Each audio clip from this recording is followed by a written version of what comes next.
Zero Foxtrot does not profess to share or promote the opinions and beliefs expressed by show host or guests.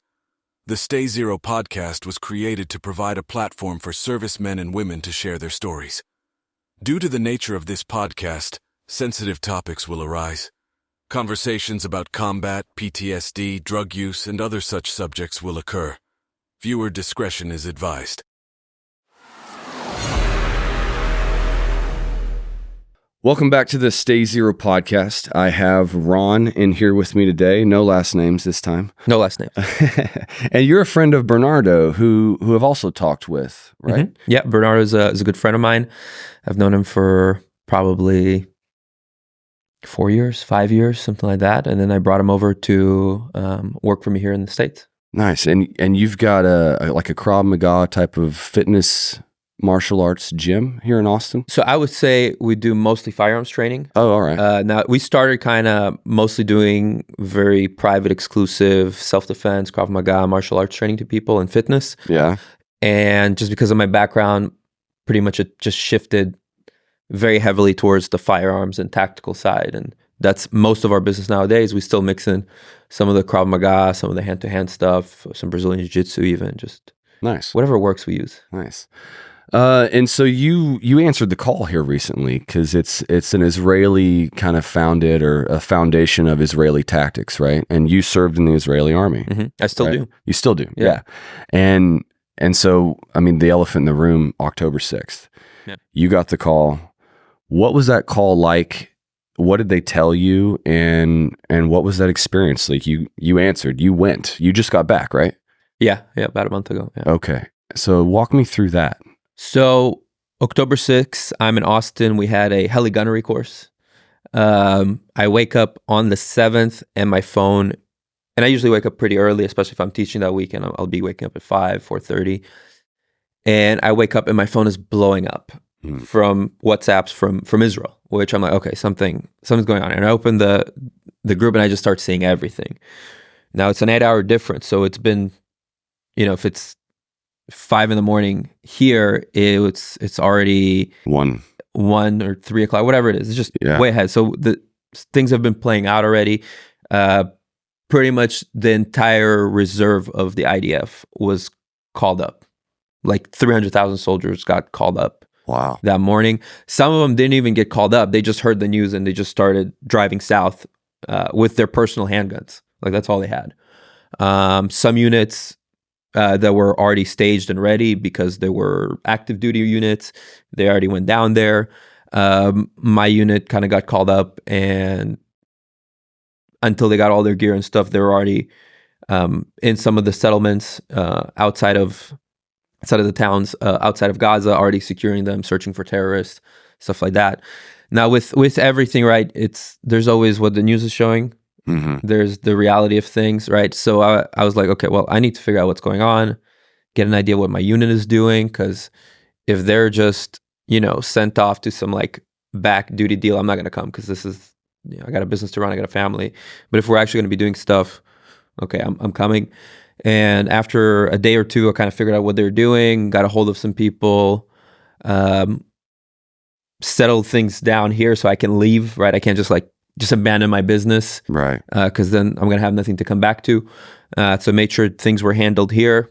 What was their expectation of? Did they expect you like, hey, drop everything? No, I volunteer. Oh, okay. So I don't live in Israel. I haven't lived in Israel basically since after my active duty, my conscript service, so to speak. So I volunteer. I've been volunteering basically since I left. I enjoy it. Keeps me connected, keeps me in touch with my friends there. And I mean, that's what I like to do. I like to do military stuff. I like guns, that's what I do for a living. But I mean, they were very happy I showed up because of my background, because of what I do. Because most of the guys, in my reserve unit, they were in active duty for a while, but then they left, and that's not their thing anymore. Sure. So they're not up to speed on tactics. They're not up to speed on guns. They're not up to speed on gear. So me being there was definitely a big help to them in terms of getting them squared away, helping them find the right gear, helping them getting set up, getting them trained. Even just some med stuff that I know from here, from just learning in the States, just a little more up to date than what they learned, 3, 4, 10 years ago when they were in active duty. Yeah. What were you, a couple of days went by, you made the decision, I got to go out there. You kind of lined everything up. What were you hearing after a couple of days? What were the rumors? What were you expecting when you got on ground? Well, it wasn't rumors. I mean, there was straight up video from the terrorist side of what Sure, they did. sure. It wasn't like things to be debated. I didn't know if you maybe had some personal, I expected a lot like, of carnage. friends calling you and telling you what they had So seen. one guy from my active duty was in one of those towns in one of their QRF team, and he got killed. Really? I mean, there's not a single person in Israel that doesn't know someone that was killed during October 7th. Not a single person. Like, you talk to anyone, they usually know multiple people, not just a single person. How many people were killed that day? So it was, I believe, around 1,200 people. I think 400 of which were soldiers. They were just had their FOBs overrun, their bases overrun. Most of those soldiers were not combat soldiers. It was like, secretaries, people that are watching cameras, things like that. They're not, as far as I'm concerned, they're pretty much civilians. Sure. They're wearing a uniform, but they're not fighting soldiers. And then 800 civilians, and thousands of people injured. Thousands of people injured. I mean, just at that one rave that was there, I think 250 people got killed. How do you think that was pulled off? One massive intelligence failure. I've said it for a long time, just kind of between me and my friends and my circle, that we are not far enough aggressive and we rely too much on technology. Because you can have all the technology in the world if you still need that person there, right? Sure. Because that will fail. And I think at least on the government side, they were thinking that, we have this fence and we have these cameras and we have these sensors and we're going to be good. And they were trying to stick to the status quo. Okay, we'll quell it down. It'll be a little bit of rockets, but we'll quell it down. We don't want to go into a war. So they don't want to commit soldiers in Israel. I would say a lot more than here. When a soldier is killed, it's very felt. Because again, it's such a small place. There's a good chance that a lot of people know that guy or know their family or know their friend. It's not like here where, you heard a couple soldiers got killed in Syria or in Jordan a couple days ago. I have no idea who they are. Sure. And I probably don't know anybody that knows who they are. But in Israel, you do. So it's very personal. Felt. And also it's conscript service. So people they're forced to serve. They're forced to do reserve duty until they're 45. So it's a big decision to commit that soldiers. And I think 200 soldiers already been killed since the start of combat operations. In addition to that. Oh, so since October, that's okay. Yeah. So in addition to that, right?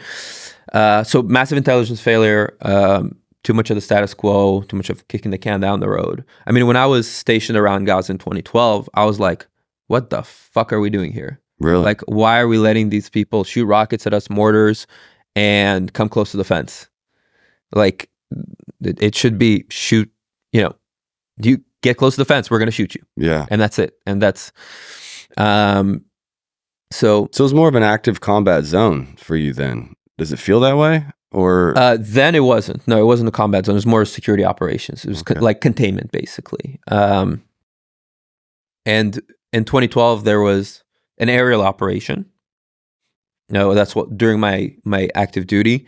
They were going to commit troops, but I think Hillary Clinton came in as Secretary of State and kind of brokered some type of peace deal. Again, they broke the ceasefire in 2014. We discovered there's a whole bunch of tunnels. So there was an operation. People thought it was a big operation. In reality, it was a very, very small scale operation. They were like just in the outskirts of the cities when they went in. And it was basically to take out all the tunnels that were there.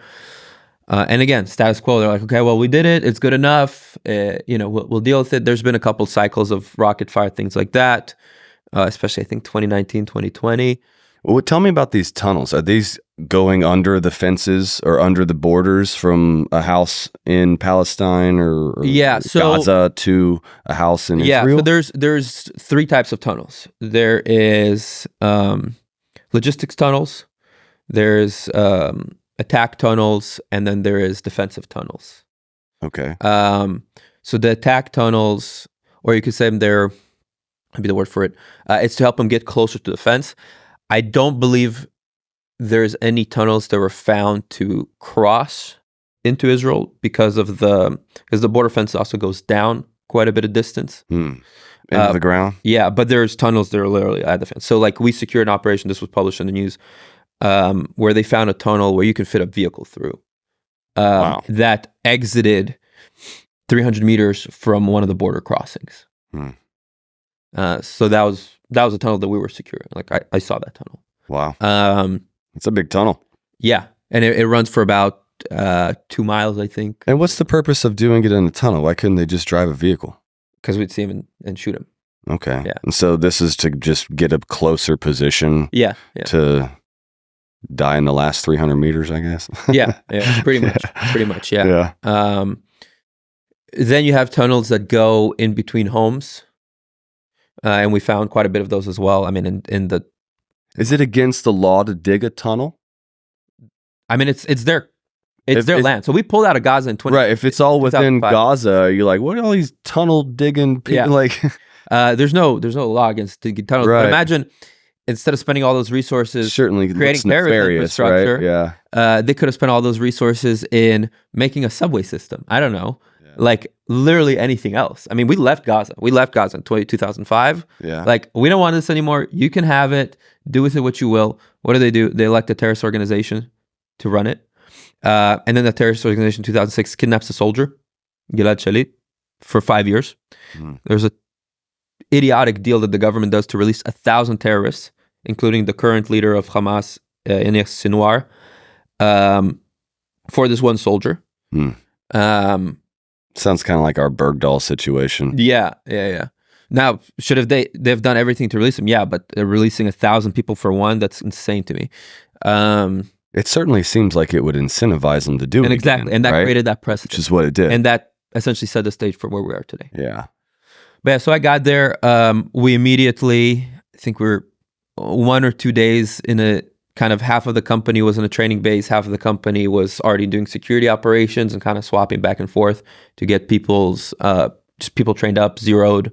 Like, you're issued guns, like you got to get zeroed. You got to prep your gear, all the fun stuff you have to do as a soldier.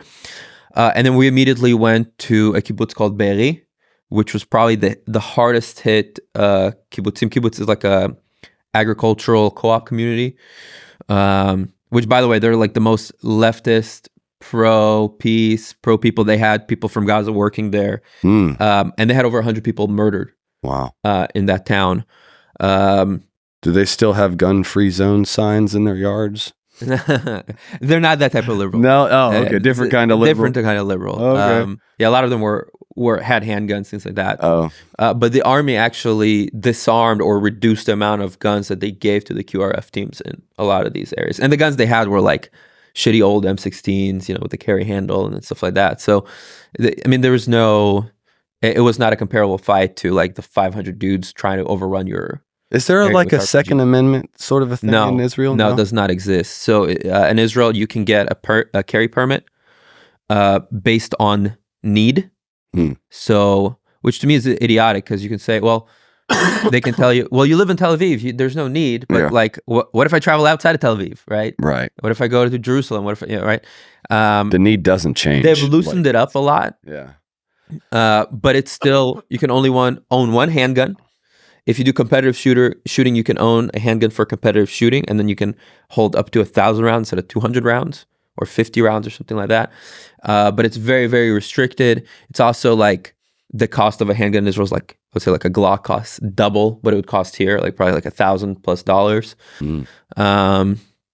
There's also not really a gun culture in Israel. It's not like a thing. Interesting. Yeah. I would have expected the opposite. You would think. Yeah, right? But it's not. Like a people that have been persecuted for a millennium everywhere they go. And it goes to kind of a general mentality of the government will save us, which, again, brings us to where we're at today. Yeah, that's not a good mindset to have there.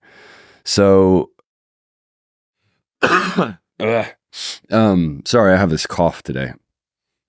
So you got in country what was it like when you first arrived? We all were, you get issued everything, you kind of get squared away. Yeah. Where did you first go? Or is it active combat at the time, or is it still security operations? So it was all security operations, because it was chaos. So really? the first October 7th, all these units that went down there were battling out with the terrorists. What day did you get on ground? Probably the 14th. So about a week later. 1 week. Basically, they were hunting every single terrorist that was left. They were still, even a week after, we were still finding, locating terrorists that were hiding out, terrorists that went into other Arab settlements or other areas and hiding out. So those were located and either killed or arrested. What we were tasked with was essentially securing that settlement. And then there was a lot of, I think there was 30 places in the fence that they went through. So there was a lot of security work to secure those specific areas so no one else is entering there. Quickly after that, as the big army was ramping up the ground invasion, Air Force and artillery was shooting all day long. Like I thought I was going to come here death. Like it was just nonstop Shooting artillery. where? Into Gaza, into terrorist targets in Gaza. Okay. Just softening up the ground before the ground invasion. So it wasn't just kicking them out of Israel. Y'all went offensive into Gaza. After about 3 weeks, the big army, but artillery was already firing the entire time. Artillery, Air Force, stuff like that. They're already targeting all kinds of terrorist infrastructure, Hamas infrastructure. And what was your mission once going into Gaza? So we were in a division that was supposed to go in with all the active duty soldiers, the young guys. And at the last minute, they switched us out to a different division. Okay. So we ended up kind of staying on the fence, doing security operations, prepping for their ground invasion. So one of the things that we were doing is going on the fence, directing fire, securing. So like the tanks are really good at things that are 100, 200 meters and out. They're not good when someone comes up and sets an IED on them. Right. So for me as a sniper, we would just be essentially on overwatch on the tanks, clearing out probably kilometer by kilometer areas so the ground invasion can happen, make sure there's no IEDs there, clearing any high ground positions, things like that. And then once the ground invasion went in, we again continued to do security operations because there still could be infiltrations. There's a lot of intel on potential infiltrations. And there weren't any, thankfully, because we did our job, I would think. And then about a month after the ground invasion, I think about a month, maybe a little over a month, we were tasked with going into northern Gaza with securing all those digging operations to look for tunnels and making sure we're destroying those tunnels. And then after that, we went into one of the northern towns of Gaza and basically trying to find the last remaining dudes holed up in their rat tunnels, clearing for weapons, clearing for IEDs. And this is just to understand the amount of preparation they did on their side. So we replaced a battalion that was there for a month, and we still found every single day tunnels and IEDs. They've been doing some work. Yeah. I would say every other house had IEDs in there, was booby trapped. Were they prepared to blow those homes, or were they just like staged to be used somewhere? They were IEDs that were intended to be used. Yeah. So some was just intended to be used somewhere else. Right. Some weapons as well. Like my unit found, like in the base of a crib, found AKs and mags. Nice. Okay. We found homes that were booby trapped. So like you're going up the stairs and all of a sudden there's a whole bunch of, anti-personnel mines hanging over it and, dead cord running out from there. So we blew those houses up. Wow. Tunnels just everywhere, either running from houses or running from roads where they would think tanks would pass so they can pop out and put IDs on those tanks, stuff like that. I remember in Iraq, like one of the biggest challenges we had was it's an insurgent war, right? They're not in uniforms. Yep. They're dressed like the locals. They are the locals, right? Like they're completely embedded into the local community and you're trying to identify them. Yeah. How did y'all do that? So the areas, the way the IDF works, and again, to me, it's very dumb because we're essentially giving away position, but we are the most humane army in the world.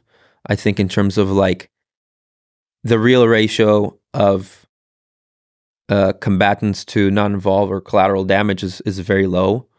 And that's because we let people know like, hey, we're about to be in this area. Y'all need to get out.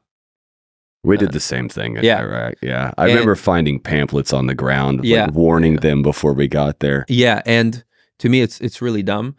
So basically anyone that stayed there is considered an enemy combatant.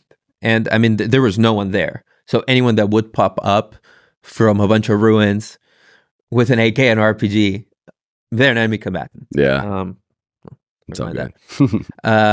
So that's, I mean, that was... Y'all didn't deal with like maybe super poor people that can't move or can't read or can't...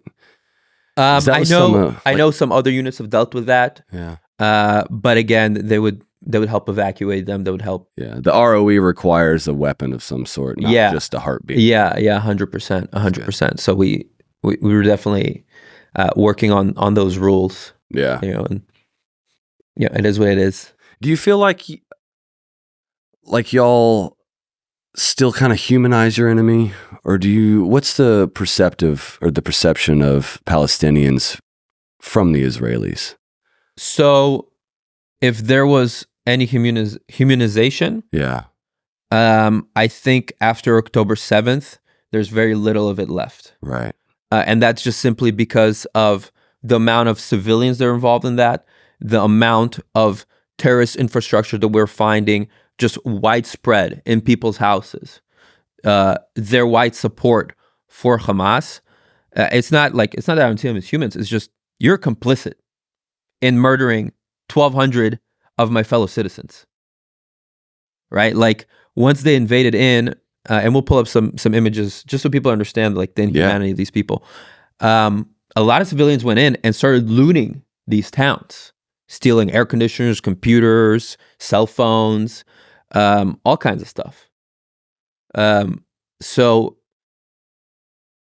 as far as I'm concerned, are there innocent people there? For sure. Yeah. For sure. But you're also dealing with people that educate their young to hate. You know, what the IDF is finding inside of schools in terms of their education materials. What you're seeing as the cartoons that these children are watching, like hate the Jews, kill the Jews. Like maybe they're human, but they don't see us as human and they want to murder all of us. So fuck them. Like that's as far as... Let's pull up an image. There's an image, I think it's called Kfar Gaza, with a bloody bed. So this is in another settlement that was hit pretty hard. It seemed like the enemy had a lot of intel about the QRF there, probably from the Gazan citizens that would work there. They probably gathered some intel because they ambushed that QRF as they went to respond. Like they knew where their armory was, they knew where their stuff was, and they ambushed them. So this is a child's bedroom in Gaza. This is after the probably October 15th, 16th. In Gaza? Sorry, not in Kfar Aza. This is a Jewish town outside of Gaza. Okay. The way we say Gaza in Hebrew is Aza. Oh, okay. So it's called Gaza Village, but it's actually a Jewish town. It's a kibbutz. Okay. So this is a child's bedroom. Okay. This is one of the first houses right by their fence. This is a child's bedroom. So the bloodstains you're seeing there, that's of a child. And the smell is still very much there. There's a very clear smell of death. That's another picture of that room. Okay, there's another picture there of IEDs that we found in that same house. Just some IEDs that we found just hanging out there in the kitchen. Yeah, those look like pipe bombs. Yeah. And we're finding stuff like this everywhere. Our EOD guys found just, by the way, American just blocks of explosives that were probably smuggled in from Afghanistan. So like RC4? Yeah, essentially. I mean, these guys were very organized. They had, clear packing lists. These are the youth quarters in Kfar Aza. They were, huge amounts of young people were murdered there. A lot of them were also kidnapped into Gaza. A lot of women were also kidnapped and raped, or raped and murdered in those areas. So these are just... Yeah, this looks like some sort of a room or building that's blown out. So this is a youth quarters. So kibbutzim, they have for the young kids, so they can move out of their parents' house. They'll have like youth quarters where they live kind of on their own, getting them ready to be adults. Like a transition house. Yeah, exactly. Okay. This is just their laundry room, all shut up.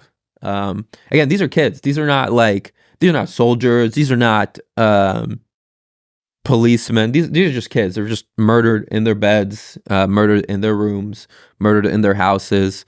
And by the way, in the settlements, they're most supportive of Gaza, of the Palestinian people in Israeli society.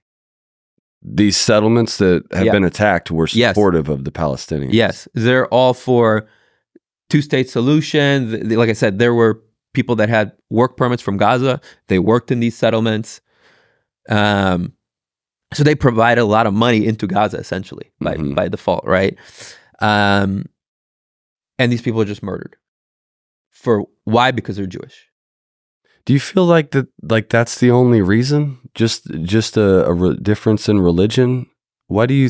Because like these people have kids too. They grew up. They have families. But herein lies the problem. The way they raise their kids is to hate. Why do you think they do that? Because that's just what their culture teaches them, to hate the Jews, hate the Israelis. The Israelis are the cause of your problems. Whereas we've tried to make peace with them, I think 5 times, try to have actual peace agreement, two-state solutions. Every single time that was breached and ended up biting us in the butt. The Oslo Accords.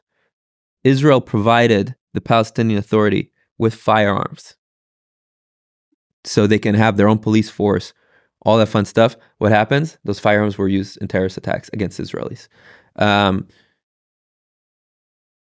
As things go right now, until they want to have real peace and not hate. I mean, it's in the charter of Hamas to destroy Israel, right? So you don't have anyone to talk to. It's not a real peace. It's like what we had until now. It was a status quo. Let's keep things down for a little bit, and then they'll build up the terrorist infrastructure. They'll shoot us. They'll try to murder us, and then we have to go quell that. So until you have, in order to negotiate, both sides need to want to negotiate, right? Sure. And when you have no one to negotiate with, when you have people that are, they found like Mein Kampf in people's bedrooms. Like these people don't want to have peace with you. They want to murder you, as we saw. 1,200 people murdered in one day. That's children.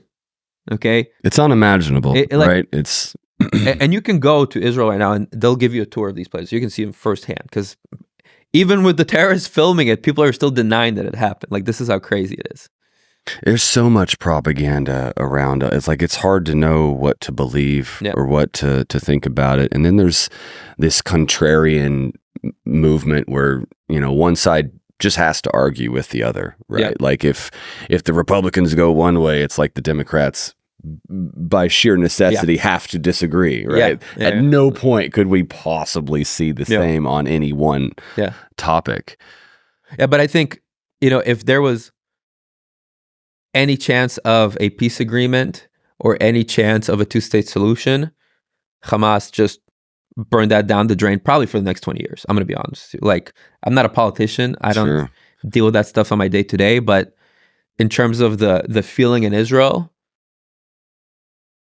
people are like, we need to clean this place out. Like, we're not pulling out of Gaza until there's not a single terrorist left in there. What do you think about the conspiracy that Netanyahu manufactured this whole thing to fire everybody up for that purpose, to get Israelis fired up? Because, if history is any tell, this dispute isn't seem to like it's going to end in a peaceful way, right? Like it's.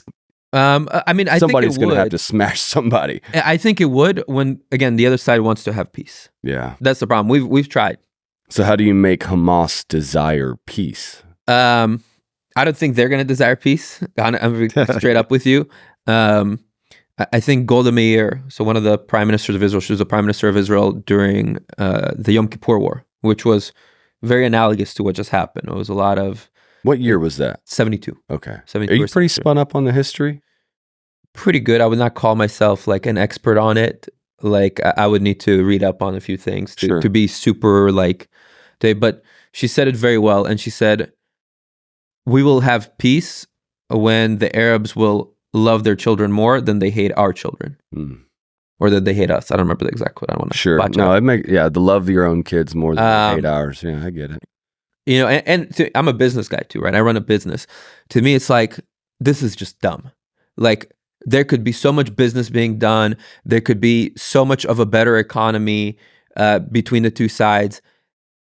there's already start to that with the Abraham Accords that are happening between, Bahrain and the UAE and Saudi Arabia, hopefully soon. So it would have been. That was what Trump did? Yeah. And those were signed, right? Yeah, those were signed deals. What's going on with that now? They're still signed. Saudi Arabia is still, okay. I think they're still planning on signing a peace deal. So the economic opportunity is huge. But instead, I think in the end, it all runs down to money. Mm-hmm. The leaders of Hamas are billionaires. Mm. So it's in their best interest to keep this conflict going because they're funded by Iran, they're funded by Qatar. They're like, why end this? Like, my money's going to go away. I'm living nicely. It's any career activist. Right? If they fix the problem, they lose their career. Exactly. Yeah. So I think at the root of it, that's the issue. If they had leaders that truly cared, mm-hmm. that weren't in it for the money, we would have had a peace a long time ago. Yeah. But they don't care because they're billionaires. They're millionaires. I think half of Hamas's leadership lives in Qatar in a five-star hotel. No doubt. So, what's their incentive to have peace? There's no incentive for them. They're not putting their life at risk. Right. They're not putting their children at risk. Same as our politicians, right? Yeah. I mean, it's profitable to go to war. Yeah, absolutely. And they're not sending their kids. So I think at the root of it, that's the issue. I think on the side of, do I think that Bibi orchestrated this? I'm doubtful. I think what you have is essentially too big of a bureaucratic system, kind of like what we had here because when 9/11 happened, where people were not talking to each other and communicating properly. And it's too much noise for efficiency. Exactly. Yeah. And I think that was the real root of it. Also, I think they took advantage of the political situation that was happening in Israel. There was a lot of protests. People do not like Bibi. I personally am not a big fan of him. I think he's cares about Bibi and that's about it. And he'll do anything to be in power. That's why I think a lot of people feel like there's something almost intentional because like the failures on October 7th seem almost orchestrated. Like, how did all of that occur? How were they able to pull that off with so much security typically and look, there? I think the truth is going to come out in the next couple months to a year. There's already all kinds of inquiries and investigations going into it. Do you feel like there is a hidden truth to come out about it?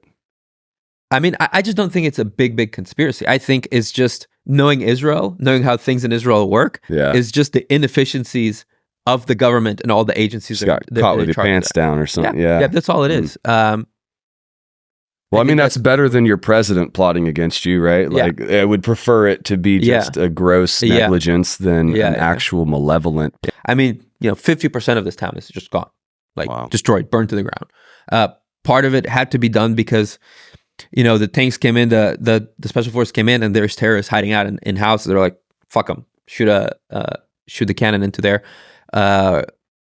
shoot a shell into there, and just kill everyone that's a terrorist in that house. What are your thoughts? So, like, the My Lai massacre in Vietnam occurred by a platoon of very frustrated guys that couldn't find their enemy, and the assumption was almost parallel to how you feel about the Palestinians finding tunnels in their homes and bombs, and like, these people are complicit. You may not have shot at me, but you are complicit. So fuck you. And then they did this massacre. Do you feel like there's any level where like the Palestinians, they may be innocent, caught in the middle between Hamas threatening to kill them and Israel threatening to kill them? Like, how as a civilian can you navigate that? So I see what you're saying.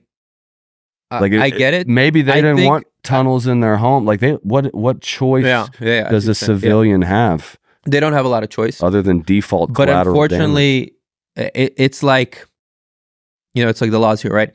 If you go to rob a bank, right, and I shoot you, and as a result of that, someone else is killed, it's still your fault that person is killed, right? So the IDF's and Israel's responsibility to defend its citizens, it's not our problem that Hamas uses civilians as human shields. And I saw that firsthand in 2012, not really just now. Yeah. And you're seeing all the dudes, all the adults in the back, and you have a bunch of children and women in the front. Yeah. Right? It's a crazy way to fight a war, right? The blood is on their hands for putting their civilian populace in the way. But I could tell you from the IDF side, we're going above and beyond of not killing civilians. Like, it's war, civilians are going to get killed, but there's absolutely zero targeting specific to civilians. All the targeting of the IDF, of the IAF, of the Israeli Air Force, it is 100% to terrorist targets. Unfortunately, sometimes they use people as human shields and they get killed as part of it. But the blood is on Hamas's hands, not on our hands. And to expect the IDF to just, they have civilians spread out, so we're just not going to defend ourselves and let 1,200 people get killed in vain, like, that's not going to happen. I wouldn't expect the U.S. to do that. I wouldn't expect any Western country to do that. I wouldn't expect anybody to do that. Yeah, I wouldn't do that either. Yeah. So I think that's a crazy standard that Israel is constantly held to about civilian casualties. And also, there's these crazy reports of civilian casualties, but who are they reported by? Hamas. Right? And nor have I ever heard in that report a single report of how many of their terrorists were killed. Well, that doesn't benefit them. Yeah. Like, the purpose, I think, of using civilians is for a win-win scenario, right? Like, you attack me, okay, if you kill these civilians, I get to put it up and make you look bad. It's horrible PR. Exactly. Iraqis and Afghans did it to us over there. Yeah. It's exactly that. But unfortunately, you also have a population that's very supportive and very complicit as well. Yeah. Like I said, in terms of the education system, I mean, you got UN workers, they're Gazans, they were part of the massacre. Okay, they were also Hamas operatives. Okay, you have UN warehouses that were used as weapons warehouses and hideouts for terrorists that we're constantly finding out there. So, at this point. So what stops Israel from just door to door, we're done with it? Because they're trying to reduce civilian casualties, right? Because we don't want to kill every single person in that, right? This crazy accusation of genocide. Like, no one's trying to commit genocide. Like, we just don't want to have assholes living next to us. Yeah. Like, that's, and think about the reality. If you lived in Austin and every couple of years for a couple of months, you have to run to bomb shelters several times a day because there's rockets being targeted at you. Yeah, how long until you get sick of that? Right? Yeah. So that was the reality in Israel since 2005. So almost 20 years. Yeah. I was just thinking about that. I was like, anytime I hear sirens, it kind of switches me on, like, sure. Right? And I was thinking about, like, I don't think American society could handle that. Yeah, no, I think Americans have a very inflated idea of how compassionate that they are and tolerant that they are. It's because they're not exposed to it. Yeah. Like, you're not in the situation. Yeah. If you were, I think we're all probably 4 days of not eating away from killing somebody. Yeah. Like, yeah, 100%. It's not, and that's why, like, I really, I want to understand it and not chalk it up to, they just don't like my religion. I feel like there's got to be more to it than that. And in studying the history of it, there's some history there that's tough, right? There's Zionist terrorists from the 40s. Sure. Right? The Haganah and whatever that, there's a couple of them. And blew up the King David Hotel in Jerusalem. I don't know about that specifically. I know that more or less the strategy with a lot of that was, one, drive the British out. Yeah. Right? So that they could own the land themselves. Because Britain really was who catered the way for Jerusalem, or for Israel to become a place, right? They opened those doors and they sold it to the Palestinians, and then it just kind of escalated. And then, we have Zionist terrorists, we have Palestinian terrorists. Yeah. And if you go back. So here's the thing. Had, right? Okay. Yes. And that's a fair assessment, right? That was the history. Yes. And so how do we bury the hatchet between, wars that have been going before your time? Like you weren't alive. I wasn't alive. Nobody in Palestine was alive when that happened. Well, maybe the 40s, but you know what I mean? It's not the Balfour Agreement, all of those things that, or Balfour Declaration. But see, here's the problem though. Israel has tried time and time and time again, given land back. I mean, the Gaza Strip was part of Israel. Yeah. There was Israelis, they were forcibly removed from there. People were forcibly removed to Israel from that area. Jews, right? Jews. Yeah. Yeah. In order to give them that section back. Yeah, in order to give them that section back. The Sinai Peninsula was given back to the Egyptians for peace. Okay, for the peace agreement that they had with Anwar Sadat. I think it was in the 80s. We did it here in Mexico. Yeah, sure. We went all the way down to Mexico City and then gave it all back to the Rio Grande. Sure. So Israel has made crazy concessions over the years. Is everything perfect? No. But in the end, Israelis are not educating their children to hate Arabs or hate Muslims. In fact, about 20% of the population in Israel is Arab and Muslim. Mm-hmm. And they probably enjoy the most freedom out of any Arab in any Middle Eastern country in the world, or in the Middle East, I should say. In any Muslim country. Yeah. They have all the rights. They serve in their Supreme Court. They serve in our parliament, in our Knesset. So Israel has most certainly tried. Yeah. I think at this point, most of the population in Israel is like, we don't want to try anymore. There's only so much that anyone's going to take of extending the olive branch, and so is from the Israeli perspective, you guys feel like, yes, our history is fucked. Yeah. There's been some bad shit, but we're trying to make an honest 100%. Effort to create peace with 100%. You guys, but that the Hamas and the Palestinians just won't accept it. Yeah, there's just no one to talk to. What is their excuse for not accepting it? They just want the land back. They just want to get out. You hear the chants from the river to the sea. A lot of people don't know what river and what sea, but a lot of people are chanting that. Yeah, that's to expel all Jews from that land. They believe that it's still theirs. That they owned it. Yeah. Because I've heard it described as just big ass land dispute, right? Like Jews were there. But it's not even big as just Palestinians so you understand. Came in, Jews came back. Who owns it? Well, it depends on where you look back in history, right? Yeah. Look, what it says, you cannot change the past. Mm-hmm. The past is what it is. You can only change the future, right? Sure. So if you have no one that is a willing participant to change the future, you're not going to have peace. It's just simple as that. I think it roots down into anti-Semitism in the end. And just a prejudice. We saw that loud and clear around the world October 8th, right? The amount of people that were in support of that, the amount of people that went protesting against Israel. So I think in the end, it roots down to anti-Semitism.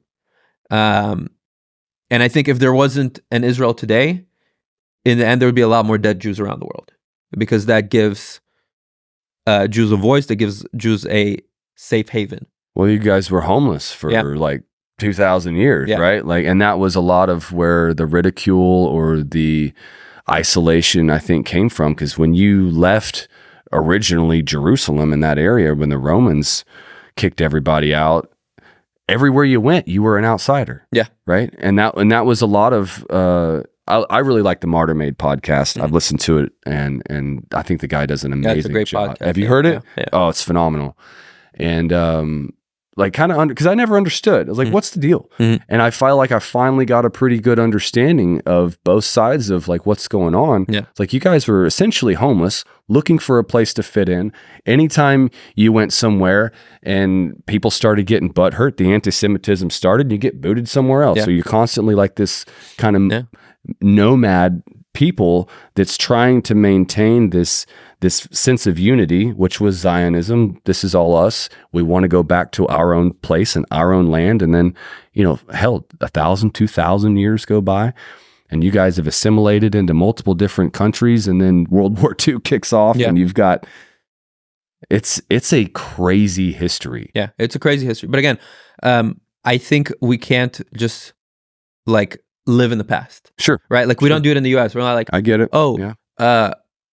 We had, or some people are trying to, but we had slavery in the US in the 1860s, and because of that, it's my fault. Sure. You know what I'm saying? Like, so you can't not a live bad in the past. comparison. I mean, there's people that want to move on from that. There's people that don't. Yeah. There's value in keeping the fight going, particularly political value, right? Yeah. And again, we talked about that earlier.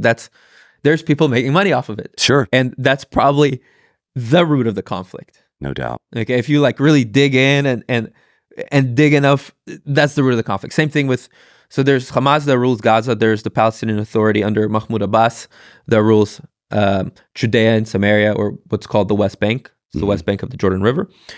That dude is a billionaire too. I think there was a famous picture from a couple months ago before all this shit kicked off of like 5 luxury cars that were in the international airport in Tel Aviv that were brought in for his son. 5? Like 5, like a Lambo, a Ferrari, like all kinds of crazy. So he could just pick which one he wanted to ride in that moment? Yeah. So huge amounts of corruption. That's crazy.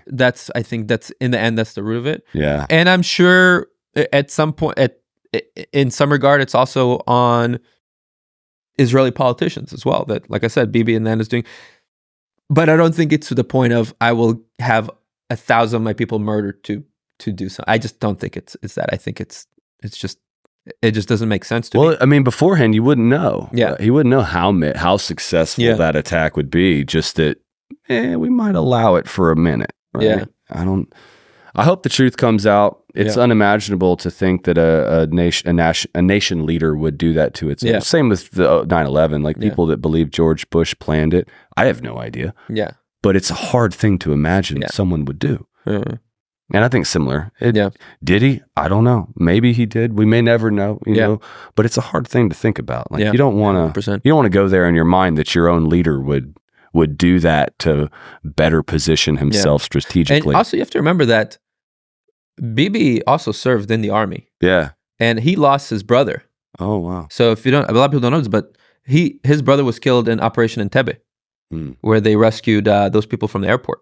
Okay. So he's one of the first, he was part of Seyret Matkal, which is like our Delta Force, DevGru, whatever you want to call it, whatever equivalent comparison you want to have. Yeah. It's always a funny comparison. People always ask me, well, which unit is like, I'm like, it's not really the same thing, right? Yeah. You're comparing oranges to apples. But anyways, they chartered a plane. They got a bunch of cars that looked like Idi Amin's cars, landed in the tarmac, drove in like their Idi Amin, killed all the guards, and rescued 100-something hostages. Wow. This is like the most like crazy hostage rescue operation ever. I think there's going to be some more crazy hostage rescue operations that are going to come out from October 7th, which there were. I mean, like rescuing like 200 people at a time, 100 people at a time from different places that were stuck or held up in. Yeah. I mean, there's a crazy video available online of the Israeli Navy SEALs rescuing like 100 soldiers from a FOB that was taken over by Hamas. Wow. Like live fire, throwing grenades, like all kinds of crazy shit. It has been crazy to have like body cams in war now. Yeah.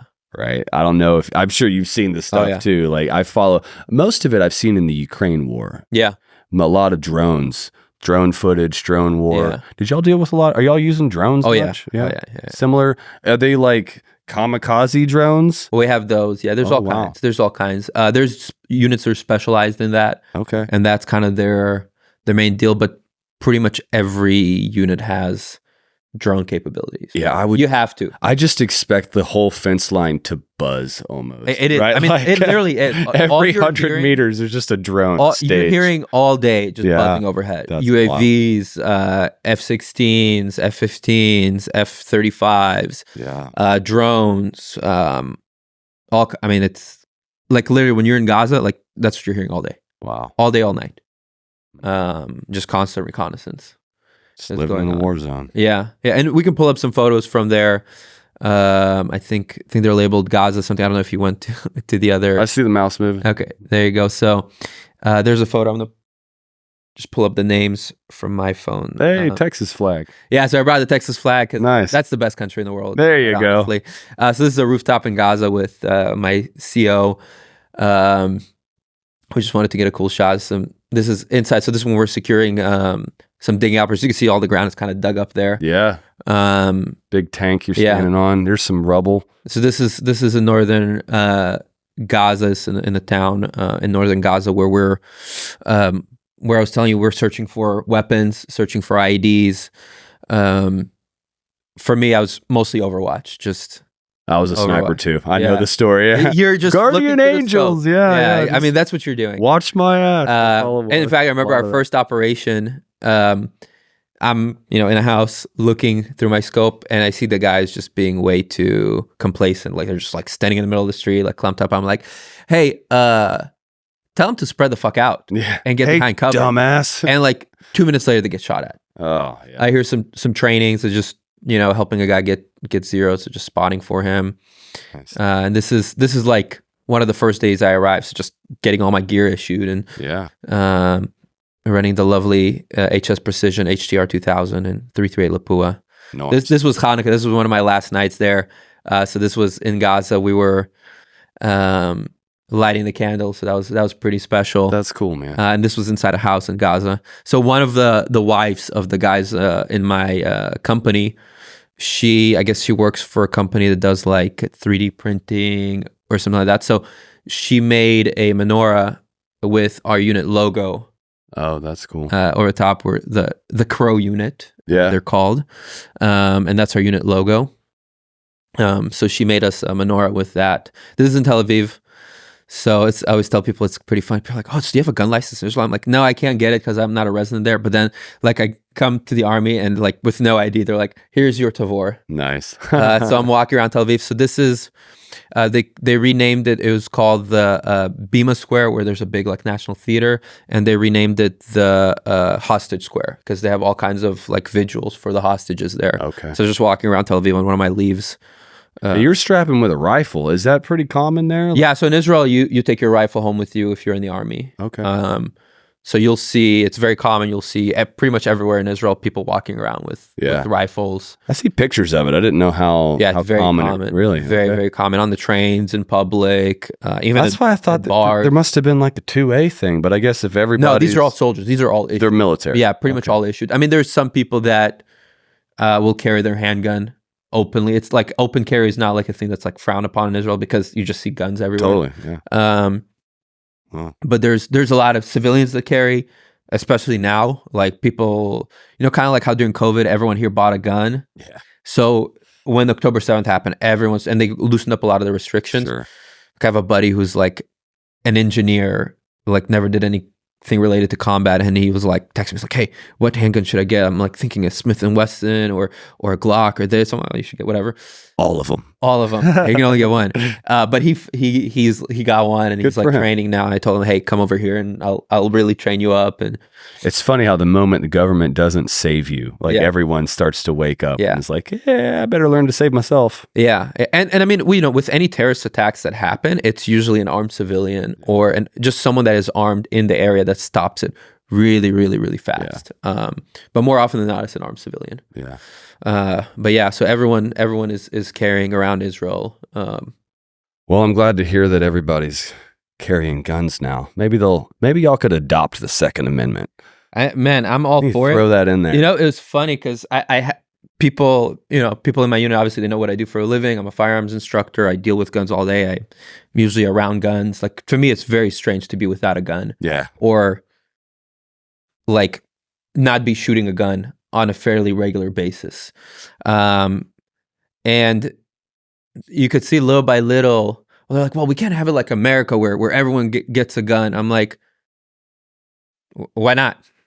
Like, what is the issue with it? We saw that limiting people's gun purchase and ammo and the type of gun only puts them at risk, right? There was no benefit that was to be had by those innocent civilians that were murdered. Sure. Right? If they had rifles in their homes, if that was like a typical suburb of Texas, there would not have been as many people killed. Sure. Even if they're not super well trained. Like you just, when you have rifles against handguns, it's not a fair fight.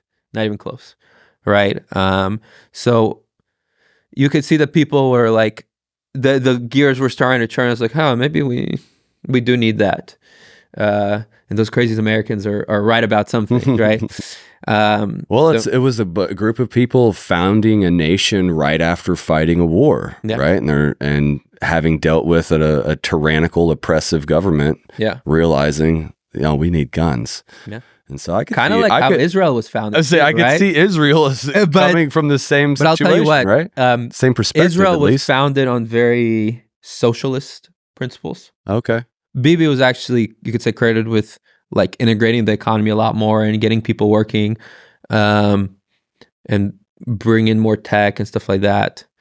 But it was very much founded on a socialist kind of thought. Well, I think a lot of the migration there was funded from outside sources. Initially, yeah. Right? Yeah. I mean, there was a whole lot of money being pumped in to just get people there, get many of them there as possible, right? Yeah, absolutely. And so somebody was footing the bill, and I would imagine that would have an effect on the perspective of the people. Like, oh, we're here. We didn't have to particularly get ourselves here. No. I don't think it was that. It was just the general kind of mindset of the Zionist movement. Mm-hmm. It came from, you could say some aspect of it came from socialism and communism. Okay. I mean, the kibbutzim are essentially tiny little communist colonies. Okay. Right? Like you don't have a salary. Really? Now they don't, because they realize, like, if you're managing the factory, you should probably be getting paid more than the guy that's putting the parts together. But right. Back then it was very much socialist. The kids would be raised, they wouldn't live in the house, they'd be raised by the community. So there's still a lot of that, like, oh, the government is going to take care of me, I need the government. And I think that's starting to be less and less of the mindset of people, especially after October 7th. It was already kind of going that way. I think American influence has had an effect on that. Could be. Yeah. At some point, definitely. British went away and America kind of stepped up. Yeah, I think most definitely also just from people, from social media, like they see how people live elsewhere and they see the opportunities people have elsewhere, and they're like, well, why are we living like this? Yeah. Right. So that definitely had some influence on it, and I think little by little, it's hopefully going to change. What do you think is America's role or responsibility in Israel? Role or responsibility? I think the main role is to not get in the way of Israel doing what it needs to do, first of all, in terms of security. Continue to support Israel militarily. I think financially, Israel actually does pretty well. I mean, we have a lot of like high-tech companies in Israel. So like the tax base is very high. And also that taxation rate in Israel is insane. So really, there's money. Yeah. What's the tax rates there? If you are a middle class person, you're probably paying 50% income tax. 50? Yeah. Wow. Yeah. Your tariff on cars is 100%. Damn. Yeah. So like for what you can buy a Mercedes here, you could probably buy like a Mazda in Israel. So there are some socialist roots. Yeah. Like no shit. Sales tax is like 19%, 18%. Wow. Yeah, so taxes are super high. I mean, Israel is in general like a very expensive place to live. Gas is like $8 a gallon. Now, granted, you're not driving far to anywhere. It's a tiny country, but it's still very expensive. Yeah. Very, very expensive. Like I remember a couple times I had a rental car, and it would cost me more money to fill up the tiny little whatever Hyundai whatever than my truck here. Jeez.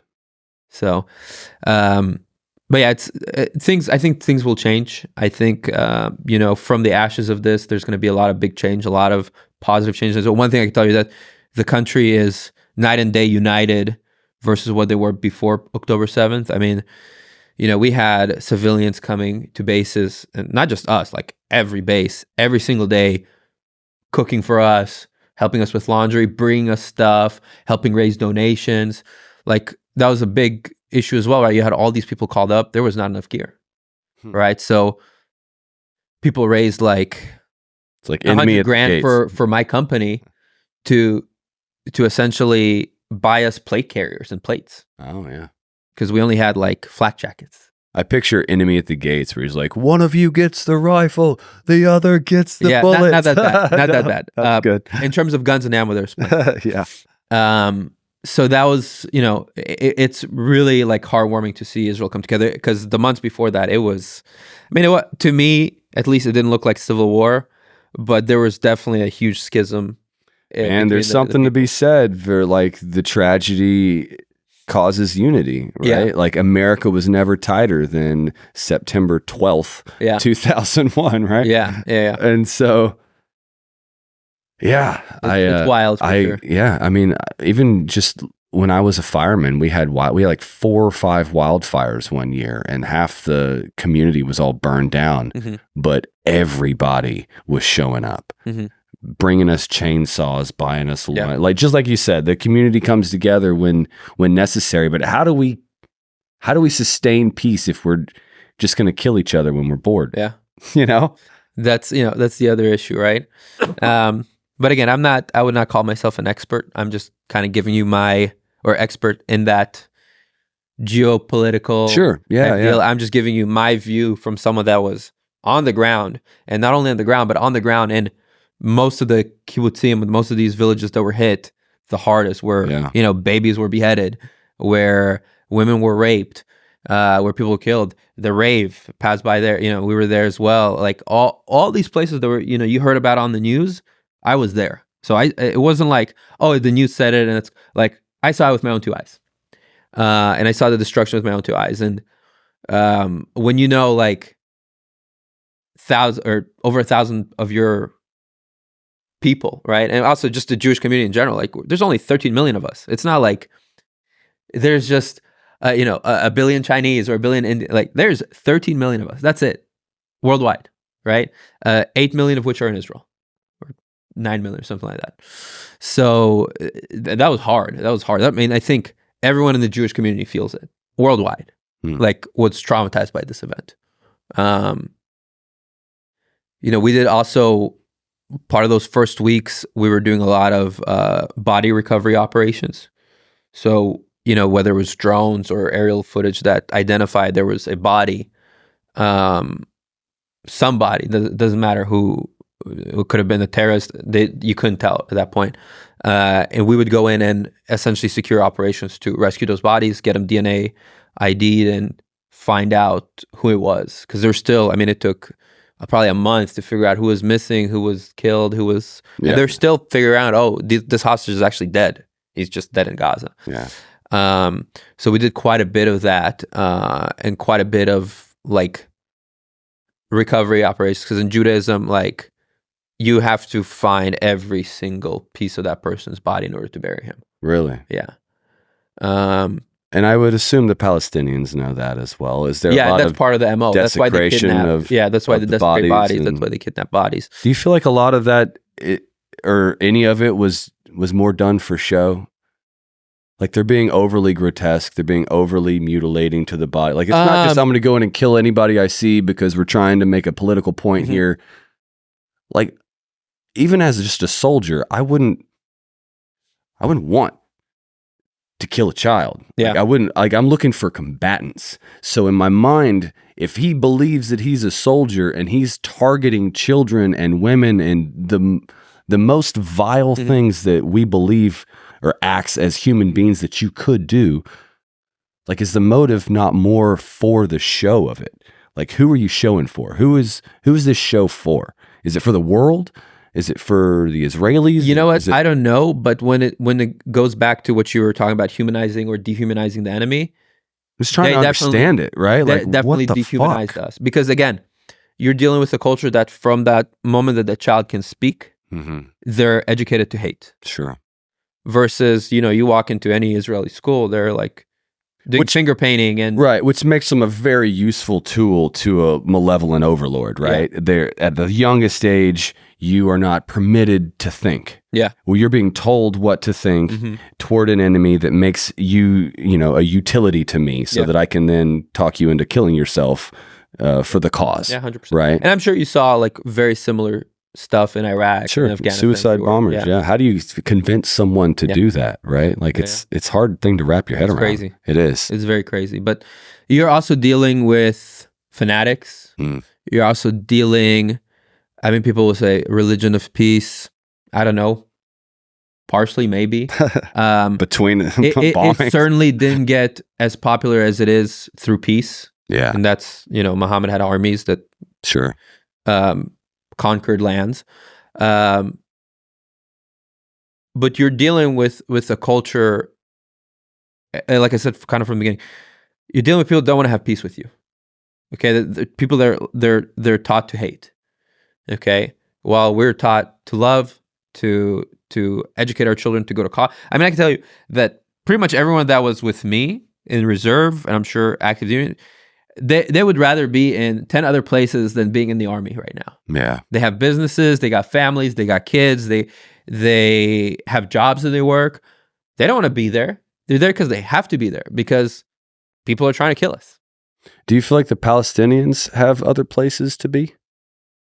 It certainly doesn't look like it. Yeah, like they're committed. Yeah, it certainly doesn't look like it. Yeah. I mean, in the Palestinian Authority, they pay families of martyrs for their martyrdom. So the U.S. tax money that's paid to the Palestinian Authority goes to pay terrorist families. Interesting. Yeah. So that stuff gets again. I think there will be peace when the other side wants to have peace. Yeah. I think it's that simple. And also when you root out all this corruption and money that's behind all of that's what's pushing this forward. I think just defund it and then see where their loyalties really are. Yeah. See how fired up they are when they're not being paid. Yeah. It's interesting. I mean, recently, I think it was this week that a bunch of countries defunded UNRWA. It's like the UN refugee something, because they found out that they were essentially just a pawn of Hamas in the Gaza Strip, right? So. Is there any other stories you'd like to share about your time over there? I mean, there was either questions of like, how are things in Israel, or what did you do? Yeah. Right. Those are the kind of two main. So like in terms of what I did, I'm a sniper. Like I did Overwatch. I made sure my guys stay safe. Yeah. Like that's what I did 90% of the time. And I think we did a good job at it. We a couple times identified houses that were being ID'd. Because the dummy had like a cell phone, and you can see that on night vision. Oh yeah. So I'm sure what I did corresponded to saving lives. Sure. I'm sure of it. What's the culture like in the Israeli army? The culture. Everybody pretty proud to serve? Is everybody a little... is it mandatory fun? Yeah. So on pre-October 7th, unless people are in volunteer type units, special forces units, they're not too happy to serve. They're like, I have to do this, I'm going to do it, and that's it. Or specialized unit, like specialized into like places you have to like actually work to get into. Right.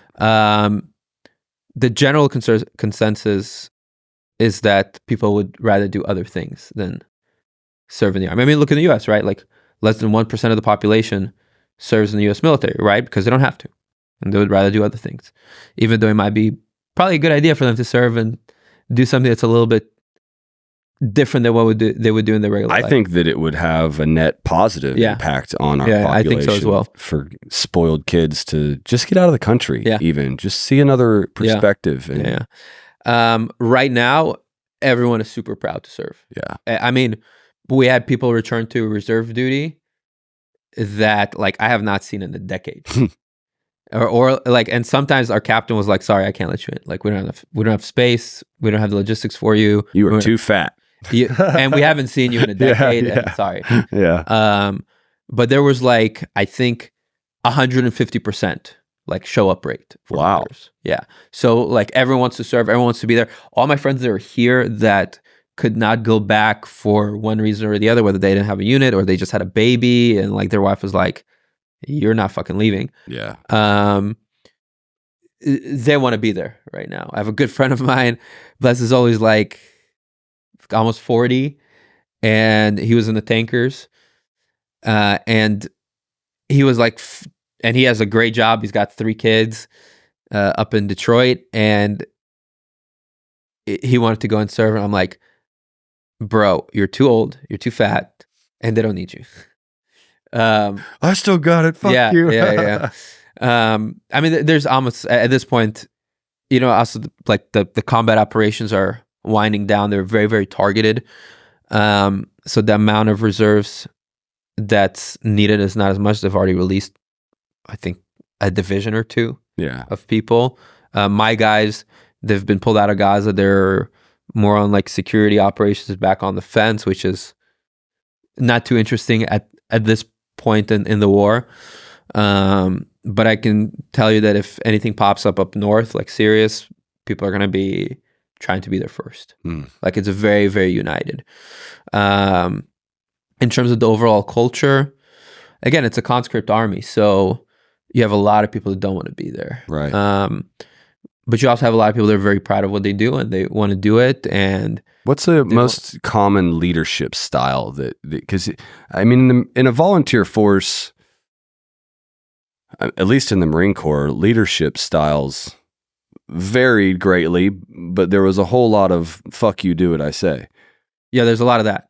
Okay. There's a lot of that. I feel like with draftees back in Vietnam, or like if people were conscripted, I feel like it'd be harder as a leader to come on with that strategy. You're just going to get middle fingers. So in the regular infantry, there's a lot of that because a lot of those guys don't necessarily want to be in the regular infantry. They just had the medical profile. Is it like a segregation of dudes who give a fuck and dudes who don't? Yeah. Okay. And usually the dudes that go give a fuck, they usually go to commander's course and then they'll go to officers school and stuff like that. For me, I had a mixed batch. Like I had commanders that I loved and I would follow them to the end. And I had commanders that I absolutely hated because they were like that. Yeah. And didn't like just let us do our thing and trust us to do our thing. Right now in reserve, I would say I was very happy with all of my command. Our captain was the best leader you could ask for. My commanding officer was great, super professional, which for me is important because of what I do. Like, I don't want some dude that like doesn't know what the fuck he's talking about on a technical level telling me what to do. And he was super professional, really knew his stuff. Competence is the currency, right? Like, yeah. So that for me, that gave me a lot of confidence in him. Yeah. There was stuff that he taught me that I was like, oh, that's cool. I never thought of that. So right now I would say the leadership is good and any bad leadership gets weeded out real quick because we're at war. Like we just can't have that. Yeah. Like there was one commanding officer that was kicked out because there were some leadership issues. And he was replaced. So nice. Yeah. But it varies. Like I said, it varies. I think it's probably similar to any military or any organizations. You got really good leaders, you got really bad leaders, and you got everything in between. Is it possible for a conscript to be a leader, or is that more like... Yeah, 100%. Like you're conscripted and you're like, hey, I like this. I'm good at this. Well, you'd have to re-enlist voluntarily, right? Like you only... No. How long are you initially forced to serve? And then if they like it, they can stay. So it varies, and it changes all the time. It's usually about 3 years for men and 2 years for women. Some women serve 3 years depending on what they sign up to do. But generally, if certain characteristics of leadership are found in you during basic and advanced infantry training, a lot of times immediately after that, they'll send you to a commander's course to be like, a squad commander. Oh. Is a college required to be an officer or anything? Not on the lower tiers. Like past, I think, major, you have to have some type of degree. Then if they're like, hey, you know what, this dude has real potential, they'll send you to officer school while you're still in your kind of enlisted service. And then you would be in command of something or have some type of officer role. And then you would continue on usually for another year to 2 years minimum. In addition, you have to sign on as if you become an officer. Okay. And then some people decide to leave after that. Some people decide to stay. It just depends on what people's interest is and what the current political climate is and what they want to do in life. Sure. And did you want to be a sniper? Oh yeah, I always like super into shooting. Like I was not a shooter before the army. Like my parents are kind of anti-gun. They not into it. Never grew up hunting or anything.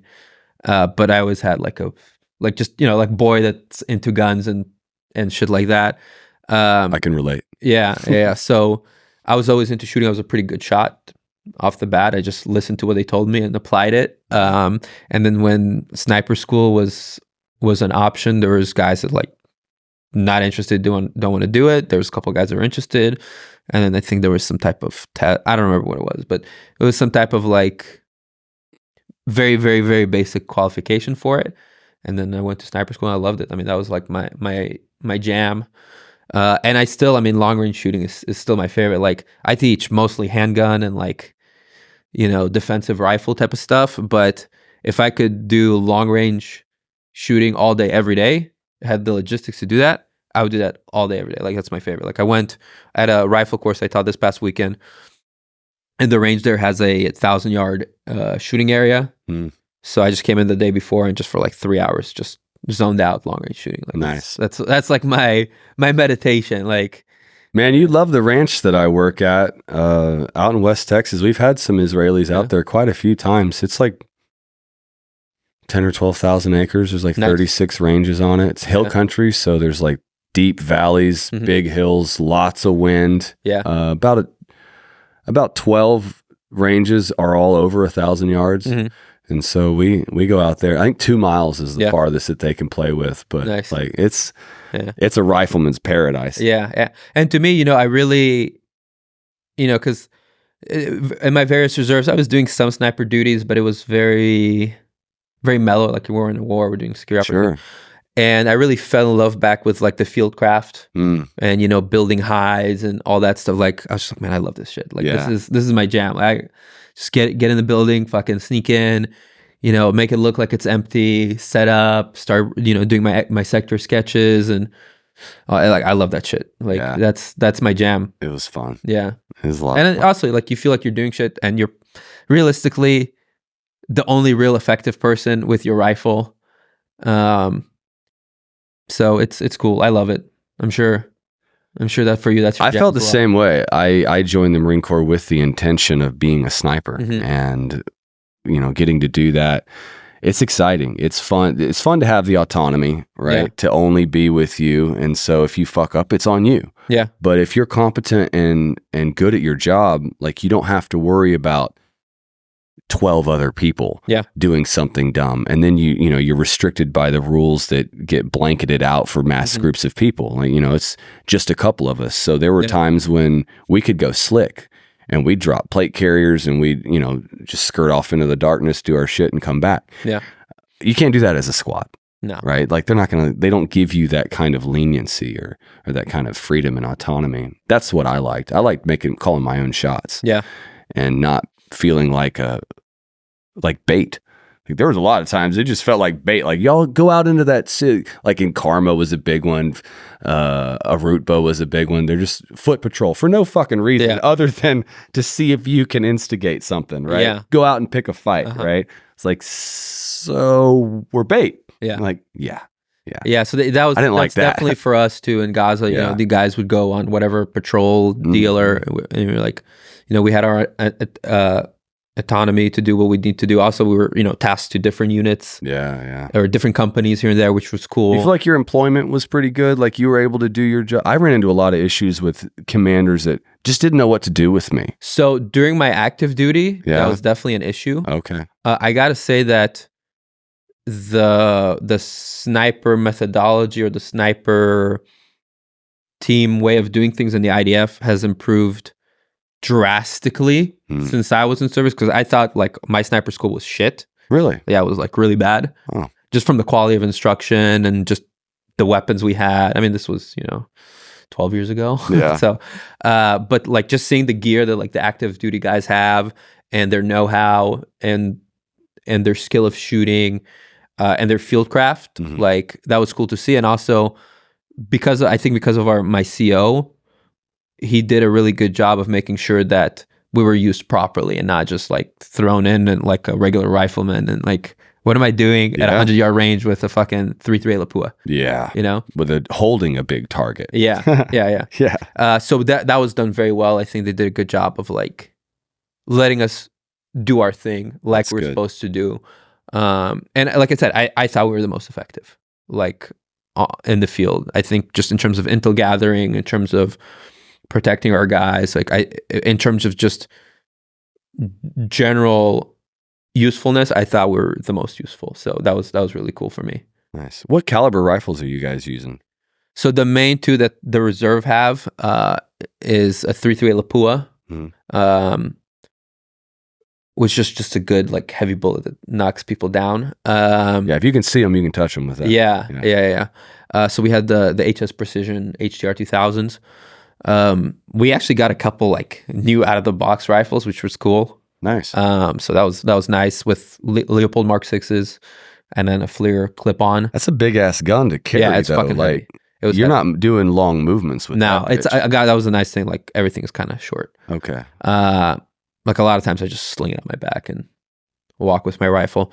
We also had M24s. Okay. Like the old school Remington. Yep. Like Army sniper rifle. Yeah. 7.62. Thankfully, I got away from that thing as quick as I could and stuck to the HTR. And the IDF, the different weapons have different like Israeli names to them. So that one is called the Barak. Okay. For whatever reason, Barak means lightning, so it's called lightning. The new guys, they have some like more modular M24 version where you got all kinds of rails and stuff to hook up. But pretty standard NATO stuff. 7.62 and 338. 7.62. Some of the SF units that are running Barrett Rec 10s and 308. Yep. I'm sure there's some secret units that are running other stuff. I'm just curious. But it's mostly NATO stuff. Mostly Nice. NATO. 338, 308, or 7.62 by 51. So that's kind of the main gear. Are y'all designating a wind value to your rifles? Like a standard? Simple wind formula? Kind of a wind calls are y'all making? How do you do that? So we have Kestrels. Okay. Yeah, so we actually got a donation of like the newest, like 5700 with AP ballistics, whatever, AB ballistics, or advanced ballistics, or applied ballistics. Applied ballistics, yeah. The name. So we were like super dead on.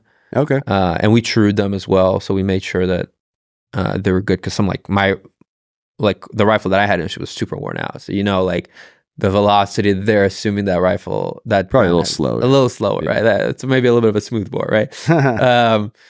So those Kestrels are fucking money. Yeah, I mean, it's cheating. It's fucking cheating. It really is. I bought when I got back up, I was like, I need one of these. Yeah. So I bought one, and when I went long range shooting last Friday, I was like 800 yards, first shot hit. I'm like, all right, this shit works. But yeah, we would true them. We would measure wind. So you're just using the Kestrel to get a wind value and make your wind call off of whatever it tells you? Yeah, I mean, we had like ballistics charts that were issued to us from the Army with like standardized stuff. But again, we didn't really trust that super closely because the rifles are worn out. It only tells you the wind where you are. Exactly. So and then there's other conditions they're factored observation in. that you're doing. Yeah.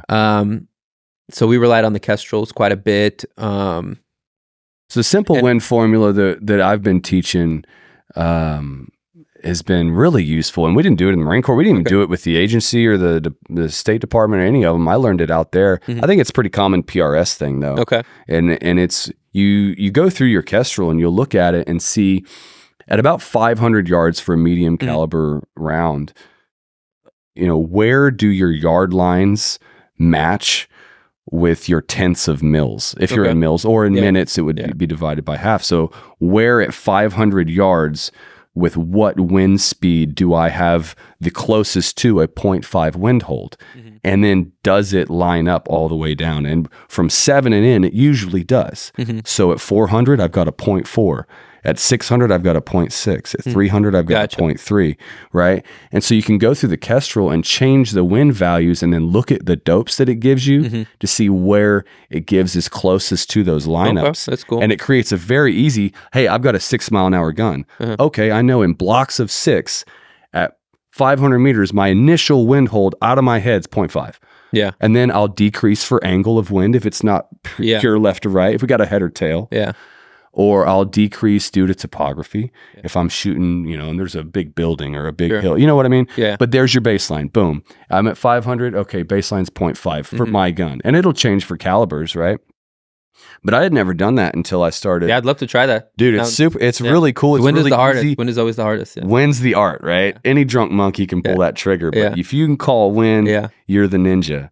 And I teach 10-year-olds how to do that shit in like 3 days. Yeah. So what we did in terms of wind is, we'd be in these, overwatch positions for a long, long time. Yeah. So we would just learn the wind patterns in terms of the part of the day, because also Gaza is on the sea, right? So you have very predictable, very predictable wind patterns during certain times of the day and certain speeds, and also with the reticle that we had the tremor 2, so we had the wind dots for every 7K, which was super handy. Yep. As well, yeah. Oh, yes, y'all are working kilometers, huh? Yeah, we're everything kilometers. Yeah, everything. You're all fucked up. Yeah, well, it's funny because I came back and I got people with mills and stuff, and then like the distance, I'm like, and not mills in minutes, and I'm like converting back and forth. I'm like, dude. I mean, the first couple weeks when I was working at the shooting school, back and forth. Are you in mills or minutes? Mills or minutes? Like back and forth, back and forth. It isn't difficult after a while, but initially, like you go cross-eyed. Oh, and I forgot that our old scopes were minute adjustment, but mil dots. Yeah, which is like fun, the most like dumb thing ever. Yeah. My inertal in 2005 when I went to sniper school was mil dots with minute adjustments. And I completely forgot about that. And we're doing a review. I'm like, what? Why? Yeah, we've come a long way. Yeah, definitely. The technology's come definitely from PRS. There's been a lot of cool stuff that's been brought. And I mean, I showed him like a lot of stuff that's like on just learning to be comfortable, like getting comfortable in positions, like tripod shooting. Thankfully, we got a couple of donations with like some badass like carbon fiber tripods with Arca mounts. Yeah, that was the best thing to have.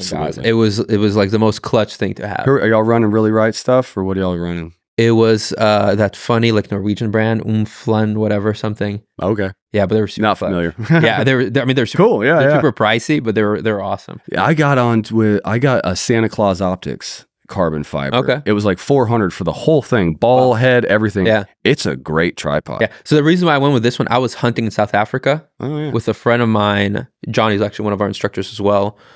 And he brought that tripod and he was doing a review for SIG on their cross.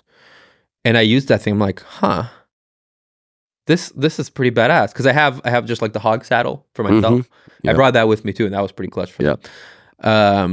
But I was like, Arca is really the way to go. Like, why are we using anything else? Yeah, if you can clip in, man, it's 100% way to roll. So it was super handy. It's just getting the tripod that's light enough and mobile. You throw a strap on it, throw it around your back, you're good to go. Because it's funny because the tripods that they issue are super heavy. Oh, and at least what we were issued, it's like this fucking tray thing that you lay the rifle on.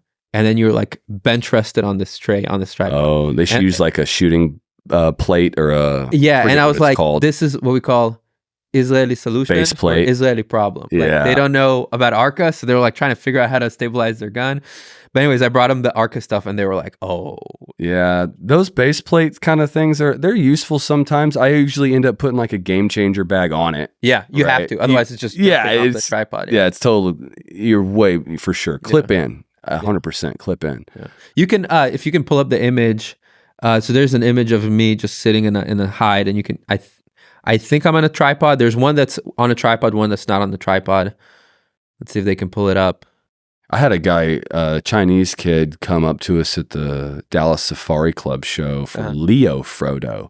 It's a Chinese brand launching their version of like the really right stuff type of a tripod.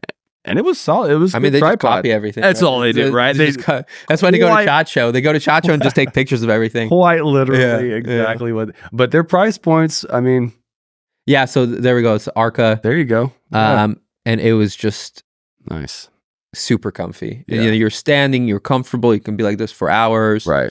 You're stable. And a good like easy placket I can just pop off when I don't need it. And just. I've got a thermal on a rifle. I hog hunt that way, and then it links to my phone, and I Velcro my phone to the leg of the tripod, and so I just swing the buttstock while I sit in the chair and drink beer. And just watch the screen. Yeah. So that's cool. That was that came in like I was like, oh my god, and they literally those tripods came in like. Or not the adapters, because we didn't have like Picatinny to Arca adapters for the bottom of the gun. And those adapters came in like the day before we went into Gaza. Nice. So I was like, yes. That was good. That was good timing. Yeah, it was like perfect timing. Yeah, perfect timing. You have any kids? No, just dogs. Just dogs? Yeah, just 2 dogs. Okay. Panda, You're married, though. I see you got the ring.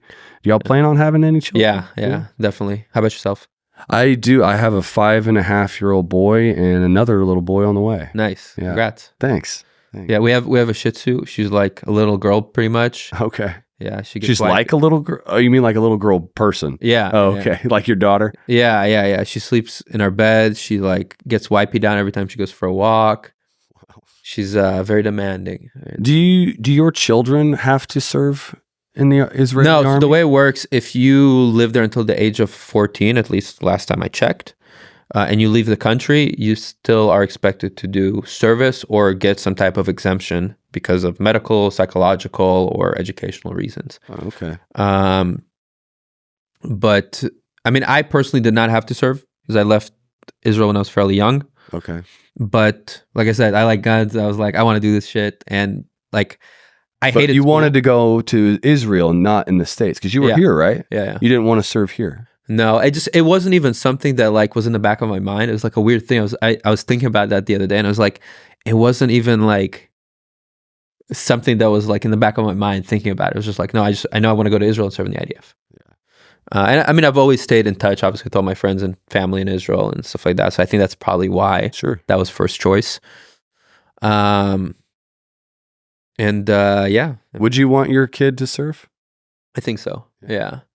At least in some capacity. In Israel? In Israel, I think just to do some type of service. Mm-hmm. I think it's just important, again, to just get a life perspective, get out of the house, have something that you did that made the world better between finishing school and going to the adult world, or if you decide to go to school. I think if for nothing else, but to be a part of something that's bigger than you. Yeah, and that too. Because like everyone is their own main character in their own story, right? Yeah. You know? Yeah. But once you're joined the military and you're stripped of all your own identity and kind of placed into the machine. Yeah, you're a number. You're a number, right? Yeah, you're a number, and it only works if everybody, complies. Yeah. And so there is definitely a sense of humility I've felt in, oh shit, it don't matter at all what I think, what I want, what I like, none of those, it doesn't matter. And so that was I feel like that kind of brought me down a little bit, and probably a time in my life that I was fairly egocentric. Yeah, when I was 20 and at the peak of physical ability and shit. Yeah, and that was definitely I was reminded of that, like when I went back to reserve and you're seeing like big army working. Yeah. Like, oh, I'm just a fucking number. I am nobody, right? Yeah, I'm like, they're doing with us whatever they want. Yep. Like, go there, go here. Human cannon fodder. Yeah. So that's definitely, I think that's kind of a good. Would you rather your child serve in Israel or America? I think it would depend what's the current situation. Right now. Right now? Sure. Right now, probably in Israel. Yeah, if it was right now in Israel. I think the U.S. right now, there's just too much like chaos going on, especially with the current leadership of the country. I would not want my child going into the U.S. military like right now. I wouldn't either, man. I think it's just like too wacky with like all the vaccine mandates they had before, all this like woke stuff that's like making its way into the military. I just don't think like it's a good time. Like military should be apolitical. Doesn't matter where you are at. Yeah. And when it starts becoming political, it's just not good. It's just not good. So tell me about your business. Cool. What's it called? I know Bernardo has been in here. I don't know when we're going to air these and what order. Sure. So tell me about that. Where can people find you and so get some training? I have a company called Tactical Fitness. It's the cool logo. Yeah. I had someone at a trade show once come up to me, just cracks me. It always reminds me when I describe the company. It's like, oh, that's so smart, Tactical Fitness, because you can't be fat if you're tactical, or if you can't be tactical if you're fat. So nice. It's kind of a play on words. We do actually, you could say, very little fitness specific stuff like personal training. We have people that we do some personal training with, but we specialize mostly in firearms training for civilians. So we have open enrollment courses like, most instructors have around the country, where you come in, we have a handgun fundamentals class, we have a rifle fundamentals class. We have other concepts that I think are unique to us in terms of kind of our flagship products. So one of which is concealed carry Krav Maga, which is essentially combining hand-to-hand with shooting.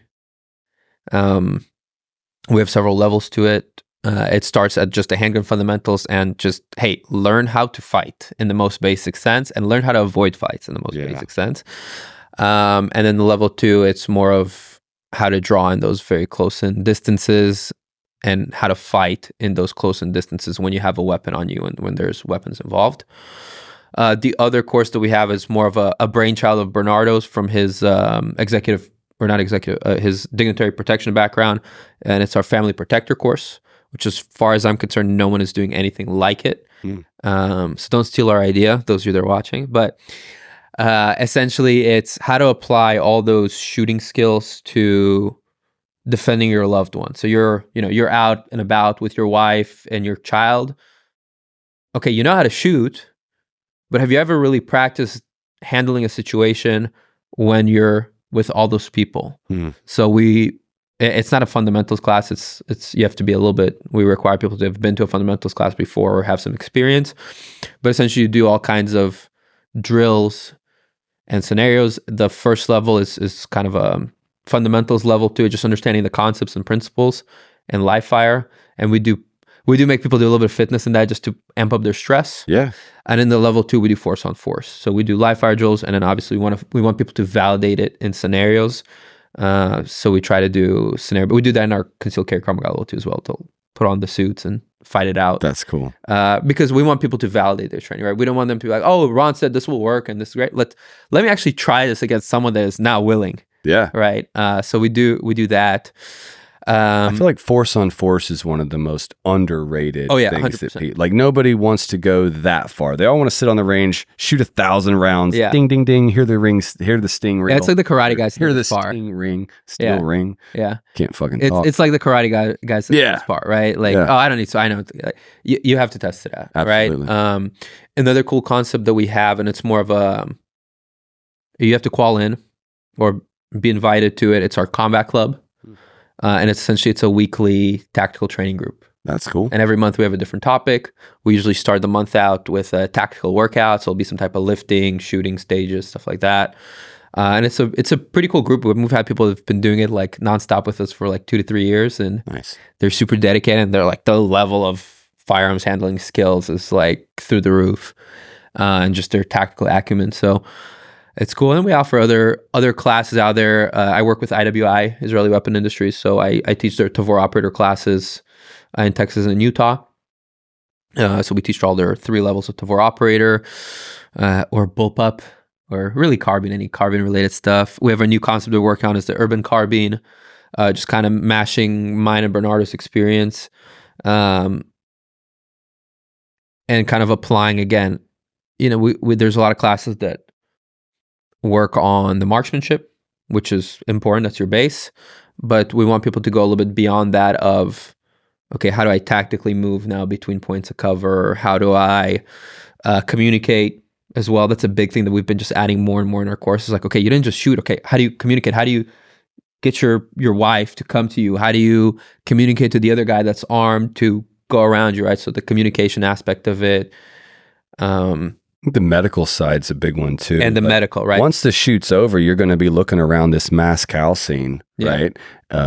10, 20 people bleeding and or dead. Yeah. Like, how do you manage that scene now? And that's another course that we offer. That's John, the guy that go hunting with, is a former Army guy, U.S. Army guy. Yeah. Very, very experienced paramedic. He's been blown up a bunch of times in Afghanistan. So he's quite a bit of experience. So he leads those courses for us. He's also a bullet nerd and a gun nerd, so we have him teach our long range classes. He's just like, he's a freaking encyclopedia of that. But he teaches our med classes, and in those 2, we do force on force scenarios. Cool. Again, so people have to, instead of doing a stage situation, they're having to deal with what they got, and there's consequences if you just run out and do something stupid. So those are kind of our main courses. So we do some work with law enforcement. Y'all on Instagram, Facebook? Yeah, so we're on Instagram, Facebook, Tactical Fitness Austin, tacticalfitnessaustin.com. Grinder, no. Maybe Bernardo, I don't know. Maybe he's on there. Has a hidden account. And that's it. I mean, just a bunch of courses, a bunch of training. We do a lot of corporate events as well, corporate consulting, like security consulting, self-defense consulting, kind of the big thing that's been coming up lately for a lot of business, especially if they have offices downtown, is the security of their employees. So we've been doing a lot of self-defense classes. You're not going to teach people how to like fight in 2 hours, but you can most certainly teach them how to profile a bad situation and how to do everything in your power to avoid it. Yeah, situational awareness and avoid the fight will get you a long way. Yeah, right. Yeah, so that's kind of another side of the company. It's rare that you can't just run. Yeah, 100%. So yeah, that's kind of the gist of what we do, and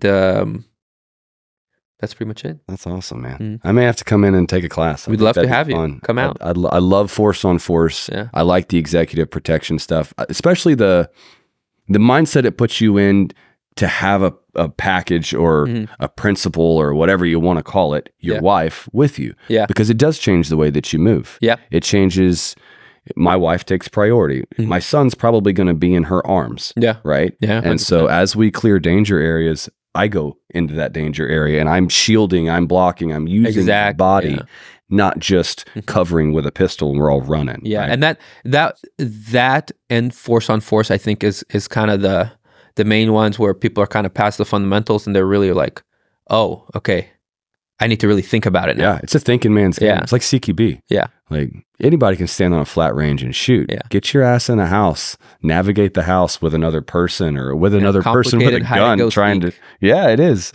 It's super fun too. And it fucking hurts when they shoot you. So you can't game it too bad. Are painful. Yeah, very painful.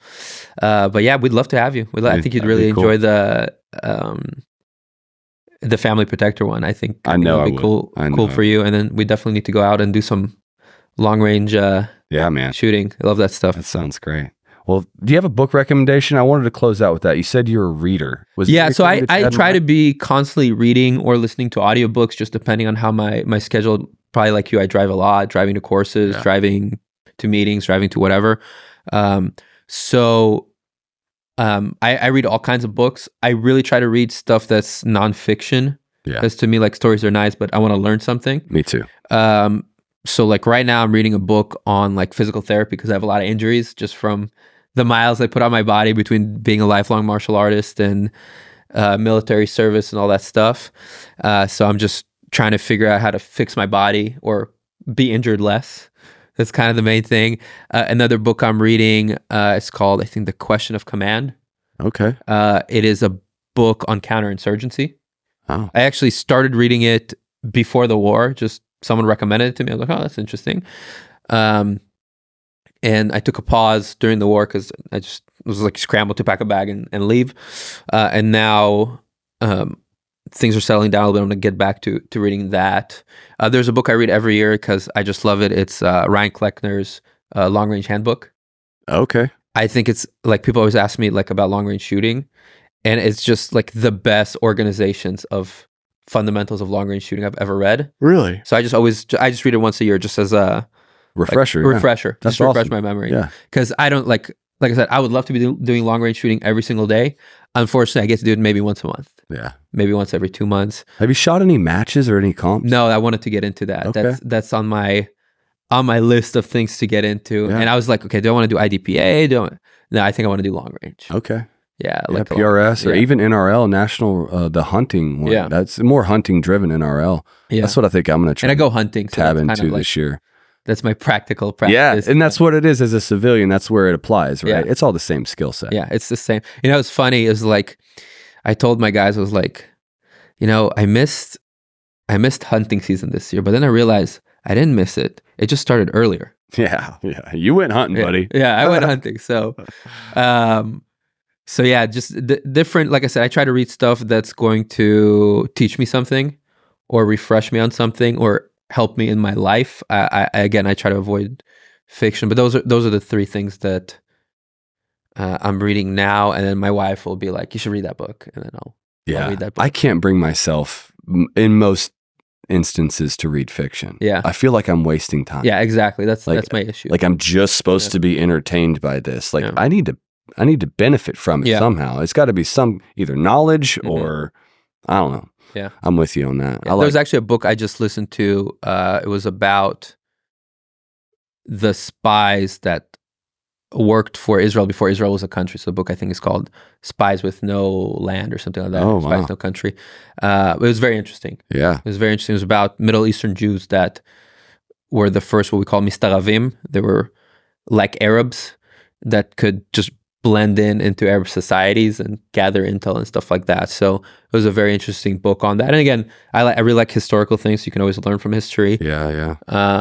But also just with the current events, like let me refresh on my history a little bit. So I think it's important. I think to just if you're going to be a professional soldier, know what the hell you're fighting. Yeah, like what's the history behind it, so that you can understand your enemy and try not to dehumanize them, because they are human. Yeah, and there's a motive in there that is better if you can understand it. Yeah, and also I want to add to that: when you dehumanize, you also tend to underestimate, which is a big problem. So that's something that while I was there, I constantly try to remind myself, don't underestimate, don't do stupid shit. Because when you're watching any of the videos from the Hamas side, when they were successful is when the soldiers were underestimating them. Right. When they were being complacent, being stupid, doing stupid stuff.